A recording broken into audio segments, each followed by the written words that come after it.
hari ini berada di salah satu kantor kelurahan, dan ini adalah kantor kelurahan Polakasi, Polakasi, tetangga. Di sini Bidi Srikandi sangat tertarik dengan ruangan kantor Pak Lurahnya yang begitu minimalis tapi lain dari yang lain. Nah, menurut Pak Lurah, ini ide dia ingin menginginkan kantor ini baik, pelayanannya baik, dan semua orang merasa senang ya Pak Lurah. Oke, kita akan berbincang-bincang dengan Pak Lurah mengenai seperti apa sih kok bisa seperti ini ya kantornya, minimalis, sederhana, tapi seperti kantor-kantor di luar sana ya. Yang pertama, ide seperti ini, kenapa bisa ide seperti ini kantornya Pak Lurah? Saya begini, saya kan namanya kita selalu keluar di tempat-tempat lain, di kelurahan, kota, seperti Kendari kita lihat, kantornya seperti begini. Akhirnya timbul kita punya motivasi, kenapa kita tidak bisa kayak begini? Nah, kebetulan jumlah penduduk yang paling banyak itu di Kelurahan Polakasi. Ya, jalan satu-satunya itu pelayanan yang terbaik ketika ruangannya bagus, ya kantornya bagus, apalagi kalau sudah AC. Saya itu di sini memang kantornya kita kemarin memang agak rusak. Makanya kemarin saya diskusi dengan teman-teman camat, dengan teman-teman di atas, gimana kalau kantor kelurahan bisa direhab? Di ACC itu barang. Makanya tahun ini ada rehab kantor di sini. Sambil saya bicara dengan teman-teman yang desain ini, saya mau desain yang saya suka seperti begini. Yang utama bagaimana pelayanannya nanti di luar sana. Dan kantornya kan tadinya itu kantor pelayanan itu di sini. Saya pindah, saya robah, yang namanya pelayanan itu harus di luar. Dan harus terbuka, transparan. Nggak bisa terpencil. Nggak bisa tertutup. Jadi tertutup. Makanya saya sampaikan sama teman-teman, kita rubah polanya sekarang. Pola pelayanan di luar, transparan. Kantor yang tadinya pelayanan, kantor saya. Makanya kita rehab sedikit. Makanya seperti ini, kayak minimalisme. Makanya setiap datang orang, kok berubah? Memang saya prioritaskan tahun ini untuk rehab kantor. Tahun depan insya Allah saya rehab lagi di luar. Di luar ya? Iya. Rencana tuh. Ya. Terus ini rehabnya dananya dari mana Bang? APBD. APBD ya. Jadi yang di Kolaka cuma kelurahan Kolakasi saja yang seperti ini atau? Kecamatan Latambaga yang dapat itu rehab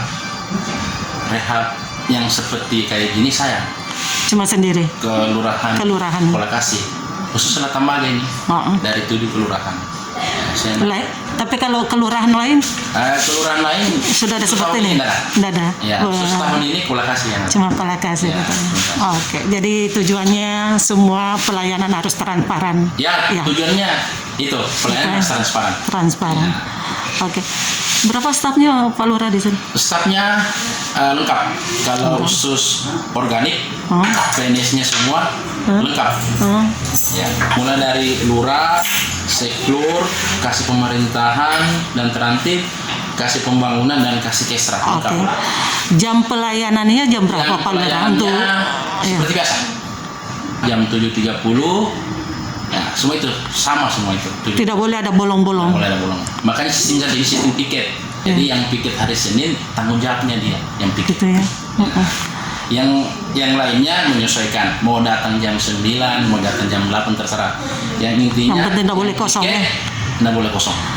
Iya, karena kan biasanya kasihan ada masyarakat mengeluh. Datang tidak ada yang layani. Kenapa saya kasih begitu? Karena jumlah penduduk yang paling banyak di Kabupaten Kolaka ada di sini, Kelurahan Polakasi. Makanya saya sistem kayak begitu. Piket. Jadi ada yang datang mengurus cepat. Begitu. Kecuali ada hambatan. Ada yang rusak komputer. Keren. Itu yang biasa terkendala. Pak Lurah, selama ini keluhan warganya Pak Lurah mengenai pelayanan seperti apa sih selama ini?